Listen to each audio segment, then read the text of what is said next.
Hello friends, welcome back to the mini video guys and my YouTube channel. Today friends, we are going to talk about how to enable TalkBack in our Tecno phone. Guys, you want to enable your TalkBack, and friends, how can you enable and friends, how can you use your TalkBack setting in your Tecno phone? In this video friends, I will show you. So without waste time guys, we will on our phone setting to enable our TalkBack, and guys, we will scroll it. So as you can see guys, your phone is special function setting guys. Tap here, accessibility setting, tap here. So once you can see your talkback setting as tap here guys, you want to enable, you can enable from this right side. Tap here and guys you can see allow option, tap here to enable.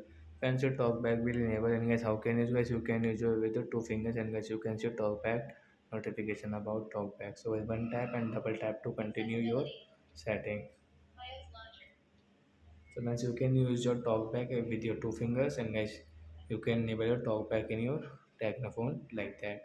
So that's it guys. Thanks for watching the video. But guys, it is not easy. Then guys don't enable your talkback. Okay friends. If you want to enable, you can enable. But guys after enable guys you can use your phone with your two fingers.